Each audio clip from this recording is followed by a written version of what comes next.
पहा नवीन एपिसोड्स एकदम add free.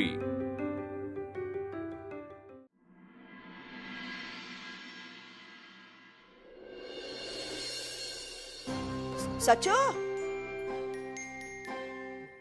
काय रे, झोप झाली नाही का तुझी? अरे काय डोळ्यावर किती पेंग आहे तुझ्या? सॉरी हा, जरा काल खूप उशीर झाला, मी करणार होतो। अरे असू दे बाळा, जा जा आवर तुझे जा। अरे चहा घे ना। जाऊ दे, मीच पिते। गरम गरम केलाय ना? काय ग, हा। सचिनची झोप झाली नाही का? अगं डोळ्यावर किती झोप आहे त्याच्या, ऑफिस मध्ये डुलक्या काढेल तू। माई मावशी, असं काही नाहीये। ऐका ना, मी जिकडे गेलो होतो ना, बंगला नव्हता तो, महाल होता, महाल। बापरे, किती मोठा! म्हणजे आपण जर का त्या महालात गेलो ना एकटे, तर हरवूनच जाऊ। त्या महालात गेल्यावर ना जाताना असे गोल जिने, आहा, जिन्यांच्यावर एवढं मोठं झुंबर, झुंबराकडे बघतच राहू। मग तिकडनं आत गेल्यावर 8 विताचा टीव्ही। किती? 8 विताचा टीव्ही। मोठा टीव्ही मी आयुष्यात बघितला नाही। आणि तिकडे बाजूला ना अशा काचेच्या छोट्या छोट्या वस्तू ठेवल्या होत्या। मला असं वाटतं एक एक वस्तू 1 लाख रुपयाची असेल। बापरे! आणि तो सोफा, आणि ती टेबल, आणि त्या खुर्च्या, म्हणजे त्या खुर्चीत बसलं ना की रुतायलाच होतं, एवढा मऊ। म्हणजे असं तासन तास बसलं तरी काय वाटतच नाही। आणि जेवण पण काय होतं माई मावशी, एवढं जेवण मी आयुष्यात जेवले नाही। एवढं सुंदर जेवण, म्हणजे तुम्ही बोलाल ते तुम्हाला समोर आणून देईल। आणि ओटा, ओटा असतो ना आपला, आपली शेगडी कशी त्याच्यावर असते ना, तसं नाही, त्या ओट्यामध्ये शेगडी होती। हा, वरती काय होतं तुम्हाला अजून कळलं नाही, पण छान होतं, मस्त। आणि सगळी भांडी आत, आपल्यासारखी नाही बाहेर, सगळी भांडी आतमध्ये। आणि बेडरूम मध्ये गेल्यावर एवढा मोठा मोठा बेड, त्याच्यावरची मऊ मऊ गादी, गादीवर नुसतं डोकं टाकलं ना तरी झोप लागली। आणि त्याच्या बाहेर मस्त झाडं, झाडच झाड, झाडच झाड, मग गच्चीवर पण झाडच झाड, झाडच झाड। अरे एवढे मोठे पडदे, एवढे सुंदर पडदे, आणि फरशी तर म्हणजे चेहरा दिसेल, चेहरा, एवढी एवढी साफ फरशी। आणि आपल्याकडे बघा, ओबड धोबड फरशी, ओल आलेल्या भिंती, इकडून गळतायत, तिकडून गळतायत, आणि आपलं स्वयंपाकघर सगळं बाहेर, स्वयंपाकघरात झाड, झाडांचा कुठेच पत्ता नाही, बाहेर आल्यावर सरळ रस्त्यावर जा। ए, तुला जर एवढंच कौतुक आहे ना त्या महालाचं, तर मग जा ना, तिकडेच जाऊन राहा। इथे कशाला मला त्रास द्यायला राहतेस? असं कसं म्हणताय तुम्ही? नाही म्हणजे ठीक आहे, असा वाडा आहे आपला, पण तो त्या वाड्यावर माझा सुद्धा हक्क आहे। हा, हो ना। अगे पण या वाड्यात चांगलं काहीच नाही ना तुझ्या दृष्टीने। तसं नाही हो, म्हणजे खरं तर आपला वाडा किती मोक्याच्या ठिकाणी आहे। माई मावशी जर आपण वाडा विकला आणि ए, वाडा विकायच्या गोष्टी करायच्या नाही का? मी वाडा कधी विकणार नाहीये बरं का। हे असलं माझ्या समोर बोलायचं नाही। नाही नाही नाही, मी काय वाडा विकायचं वगैरे नाहीये, असं फक्त विचार आला माझ्या मनात। खरं तर मी आता सूप करणार आहे रिया मॅडमसाठी। त्यांना जरा बरं नाही आहे ना, म्हणजे तसा सचिन त्यांच्या मर्जीतला आहे, पण जेव्हा सूप घेऊन जाईल तेव्हा अजून मर्जीतला होईल। ए, बस कर वल्ली, किती पुढं पुढं करशील ग? या तुझ्या हावरटपणापायी ना एक दिवस तू तुझ्या आयुष्याची वाट लावून घेणार आहेस। परमेश्वरा वाचवा यांना. बघतोय देव आणि देव माझं भलंच करतोय. तुमच्या इंटेरियरचे फोटोज मी साईटवर पाहिले आणि तेव्हाच ठरवलं की माझ्या घराचं इंटेरियर ना तुमच्याकडूनच करून घ्यायचं. एक फोन नाही, मेसेज नाही, साधं सॉरी म्हणावंसं वाटत नाहीये का रे बट्या तुला? हल्ली काय झाले ना मॅडम की बरेचसे इंटेरियर डेकोरेटर आहेत ना, हे घराला ना अगदी रेस्टॉरंट सारखा लुक देतात. मला तसा लुक नकोय, मला अर्बन टच नकोय, मला ना अर्धी लुक हवाय घराला. मीच मिस करते का तुला? मलाच गरज आहे का तू दिसण्याची? तुला काहीच वाटत नाहीये? मॅम ऐकताय ना तुम्ही? हो हो, मला अंदाज आलाय तुमच्या रिक्वायरमेंट्स काय आहेत ते.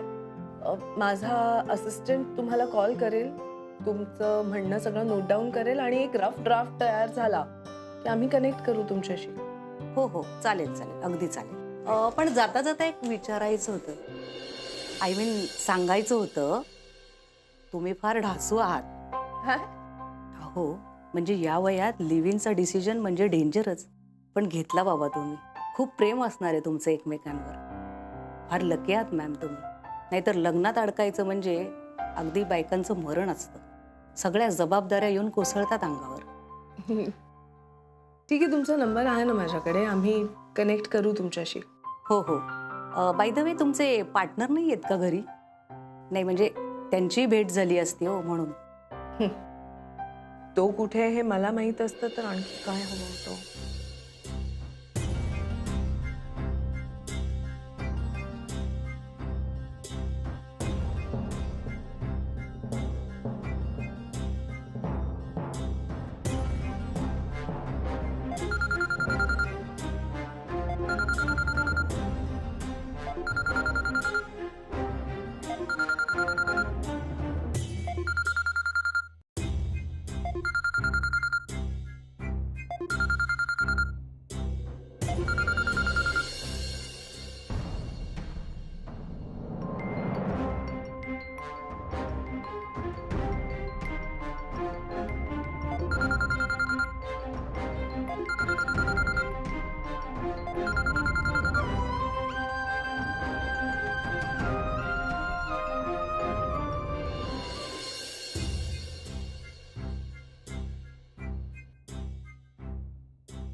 असा का वागतोय हा?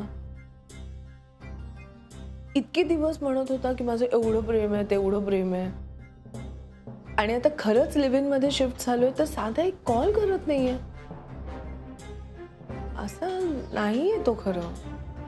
माझी किती काळजी करणार आहे. मीच जास्त अपेक्षा ठेवतेय का? पेशन्स अनामिका, पेशन्स. पण याला काय अर्थ आहे? आपल्या हक्काचा माणूस म्हटल्यावर थोड्या तरी अपेक्षा असणारच ना. पट्या, आधीच मला नवीन नात्याची भीती होती, आता प्लीज तू ही माझी दुसरी चूक आहे असं वाटून घ्यायला लावू नकोस. घाई केली का मी या नात्यात पडायची? सच्चू, अरे गरम पराठा आणलाय, खाणार आहेस का? नको. अरे खाणार आहेस का असं विचारलं मी. उशीर होतोय मला मावशी. का आज काही वल्लीनी खायला केलं नाही वाटतं? नाश्त्याला दिलं नाही? ऑफिस मध्ये खाईन ना काहीतरी. म्हणजे आज सुद्धा वल्लीनी काही खायला दिलेलं नाहीये हो ना? जाऊ दे ना. काय जाऊ दे? सौरभ वाड्यावर नाहीये म्हणून काही वाड्याची लगेच घडी विस्कळली पाहिजे का? आणि त्याला कळलं की तू उपाशी पोटी बाहेर जातोस तर काय वाटेल त्याला? उपाशी नाहीये मी, मला भूकच नाहीये सांगतोय ना मी. बरोबर, बायकोचं पितळ उघडं पडू नये म्हणून म्हणते मला भूकच नाहीये ना. मी खातो बाहेर काहीतरी. का बरं? मावशीच्या हातचे 2 घास खाल्लेस तर काय बिघडणार आहे का? आता सौरभ पण इथे नाही ना, मायेनं प्रेमानं खाऊ घालायला आहेच कोण. निदान तो आनंद तरी हिरावून घेऊ नकोस. हे असं काय बोलतेस ग मावशी? आणि मला जरा घाई असली तरी मायेनं प्रेमानं कपाळाला भरवलंयस का तू ऑलरेडी? चुप रे. अरे मगाशी ना कणिक मळताना हात गेला असावर. हा डोळा माझा सारखा लवतोय रे, आणि ना असा डोळा फडफडणं चांगलं नाही. म्हणजे काहीतरी अशुभ घडणार असं वाटत राहतं ना. असं काही नसतं मावशी. आणि तू उगाच काळजी का बरं करतेस? आम्ही आहोत ना दोघं. अरे तुम्ही आहात म्हणून तर सगळं बरं चाललंय ना माझं इथे. बरं ऐक, आता बोलत बसू नकोस, पटकन 2 घास खाऊन जा. तुम्हाला खरंच उशीर. एक काम कर, तुम्हाला डब्यात दे, मी ऑफिसमध्ये खातो. बरं देते, जा तू बूट घालतो पर्यंत आणतेच डबा.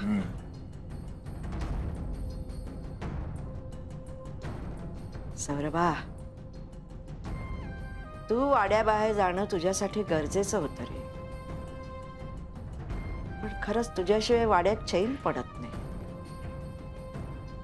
असो, गजानना, सौरभला, अनामिकाला सुखी कर, त्याच्यावर लक्ष असू दे रे बाबा तुझं. कम इन. सर ऐका ना, मी पटकन घरी जाऊन येऊ. घरी आत्ता? सर मी तुम्हाला सांगितलं ना, ते रात्री घरी नव्हतो, वाड्यावर होतो. तर म्हणजे सकाळपासून मिस अनामिका फोन करतायत, मी घेतले नाही आहेत. मेसेज करतायत, मी उत्तर दिलं नाही. कारण आपली धावपळ चालू होती सर. तुम्हाला तर माहिती आहे आज प्रेझेंटेशन आणि दिवस कसा चाललाय.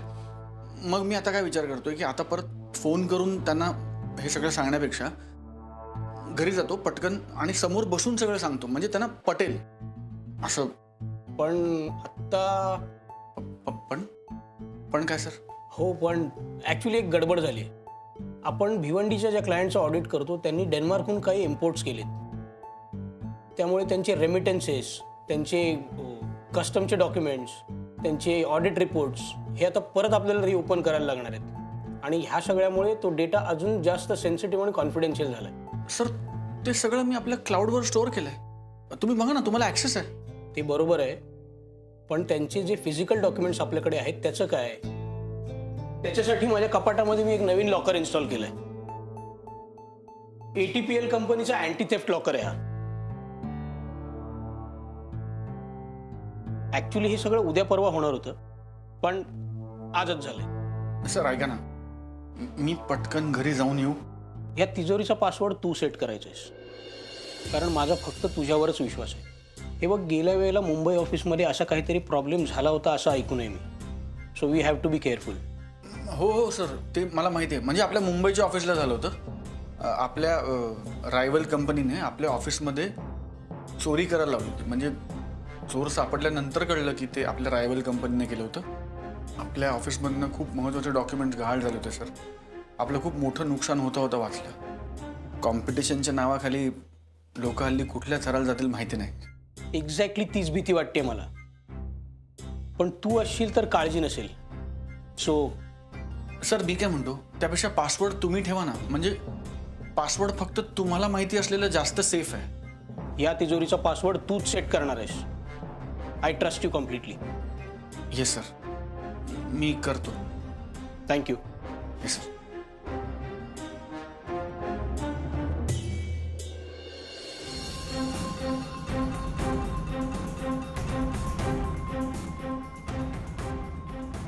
काय पासवर्ड ठेवू? असं काहीतरी ठेवायला पाहिजे जे पटकन विसरता येणार नाही. मिस अनामिकांपेक्षा जास्त महत्वाचं काय माझ्या आयुष्यात? येस, त्यांचा वाढदिवस 29 जुलै 78. पट्या, आता हाईट झाली, दुपार झाली आहे, रात्री गायब झाला होतास.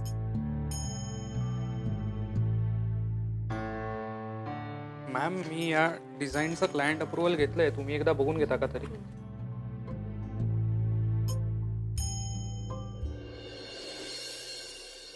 काय झालं मॅम, तुम्हाला माझं डिझाईन आवडलं नाही का?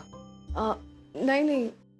अहो, मी तुम्हाला ते डिझाईन दिलं होतं बघायला, तुम्ही ठेवून दिलं बाजूला. सॉरी नील, मी माझ्या विचारात होते. काय झालं मॅम, काही प्रॉब्लेम आहे का? काही नाही. सांगा ना, कदाचित मदत होईल माझी. राधाबद्दल आहे का काही? नाही, राधा नाही, पट्ट्याबद्दल आहे. का? काय झालं सौरभ सरांना? काही झालं नाहीये सौरभला. काल रात्रीपासून गायब आहे तो, आणि एक मेसेज नाही, फोन नाही. बरं मी फोन करते तो फोन उचलत नाही. काय? सौरभ सर काल घरी नव्हते. मग कुठे गेले होते? तेच तर माहित नाहीये. तुम्ही काही काळजी करू नका मॅम. काहीतरी तसंच कारण असल्याशिवाय ते असे न सांगता नाही जाणार. तू का बाजू घेतोयस त्याची? तसं नाही, पण बिण काही नाही. एक मेसेज नाही करतायत. हो, खरंच अडकले असतील ते कुठेतरी. नील, एक मेसेज टाईप करायला 30 सेकंद लागतात. तेवढाही वेळ नाहीये का तुझ्या सरांकडे? मी तुझ्याशी का वाद घालतेय? जसा गुरु तसा तू. हो, असं काही नाहीये मॅम, प्लीज तुम्ही चिडू नका. मी तुझ्यावर चिडत नाहीये नील. तुझे सर येऊ दे, मग बघ मी त्याचं काय करते ते. मॅम मी येतो.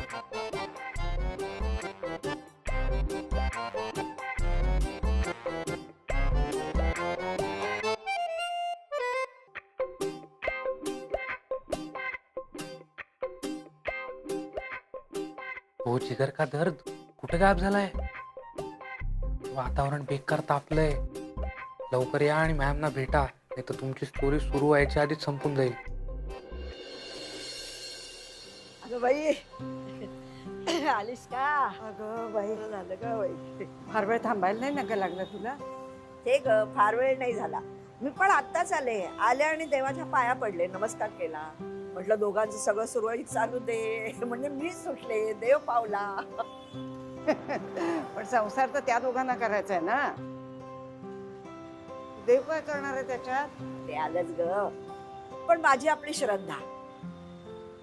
बरं ते जाऊ दे, मला सांग, अनामिकाचा काही फोन आला होता का? म्हणजे कशी आहे, आनंदी आहे ना? फोन आला होता, पण आनंदी नाहीये. का ग, काय झालं? अगं खूप चिडली आहे सौरभवर. त्या रात्री गायब झाला ना एकदम. ते खरं आहे ग तिचं. काही न सांगता आपला जोडीदार गायब होतो, कुणालाही राग येणारच ना. अगं पण तिने सुद्धा जरा समजुतीने घ्यायला काय हरकत आहे?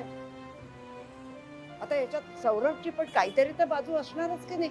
सौरभची बाजू आहे, खरं आहे, पण त्याने तिला सांगायला नको का? सांगितल्याशिवाय कळणार कसं तिला? यांनी गडागडा बोलायला नको? बोलेल ग, बोलेल. आणि समजा तो नाही बोल, तर हिने विचारायला काय हरकत आहे? आता तिच्यासाठी म्हणून हा लिव्ह इन मध्ये राहायला तयार झाला ना. किती काय काय करतो तो तिच्यासाठी. अनामिकाचं पण खूप प्रेम आहे ग त्याच्या. तुला सांगू का, ते दोघंही अगदी समजूतदार आहे. होईल ग, सगळं सुरळीत होईल. आपण फक्त दोघांनाही आशीर्वाद द्यायचा, दुसरं आपण काय करणार?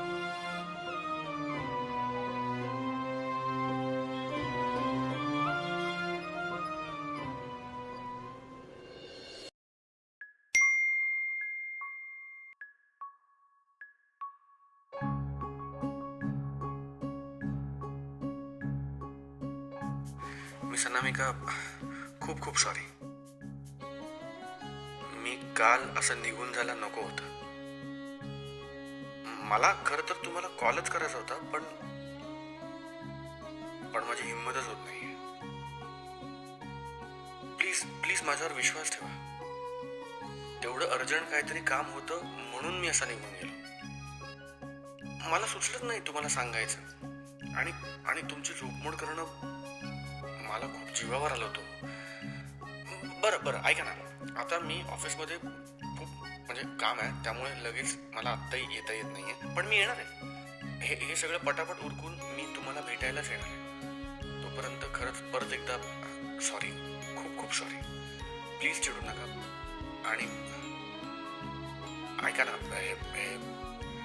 मी हे करतोय, मिस करतोय तुम्हाला. बाय. तू ना पट्या, तुझ्यावर धड चिडता पण येत नाही. का चिडायचं नाही?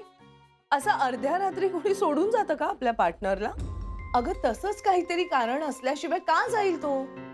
आणि तुला माहितीये ना, पट्या वेंधळा आहे. राहून गेला असेल कॉल करणं. काही वेंधळेपणा वगैरे नाही. पट्याचं हे वागणं म्हणजे बेजबाबदारपणाचं आहे. तू ना खडसावून जाब विचार त्याला, नाहीतर तो असाच गृहीत धरत राहील तुला. तो खरंच आहे, पट्याचं जास्तच गृहीत धरतो मला. काही नाही, ऑफिसला जाऊन चांगला जाब विचारते त्याला खडसावून.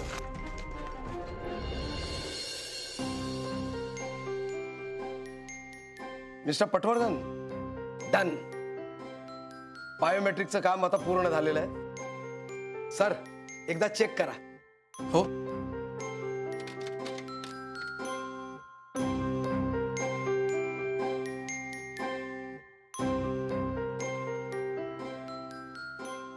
अरे फर्स्ट क्लास. ही एकबोटे सरांची केबिन असल्यामुळे आपण त्यांचे फिंगरप्रिंट इथे फीड केलेले आहेत. त्यामुळे ते हा दरवाजा उघडू शकतात आणि ती तिजोरी याच केबिन मध्ये असल्यामुळे आपण तुमचे देखील फिंगरप्रिंट इथे फीड केलेले आहेत. त्यामुळे तुम्ही देखील हा दरवाजा उघडू शकता. पण त्या तिजोरीचा पासवर्ड हा फक्त तुम्हाला माहिती आहे. त्यामुळे ऑफिस स्टाफ काय, मी, एकबोटे सर, कोणीही तो क्रॅक करू शकणार नाही. त्यामुळे तुमच्या व्यतिरिक्त ती तिजोरी कोणीही उघडू शकत नाही. मस्त.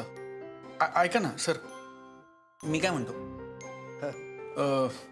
मला एक अर्जंट काम आलंय. मी पटकन जाऊन येऊ का एके ठिकाणी? आत्ता? अहो, एकबोटे सर सुद्धा नाहीये तिथे. माझ्या एकट्यावरती ही जबाबदारी टाकून नाही, या तिजोरीची मी एकटा राखण करू शकत नाही.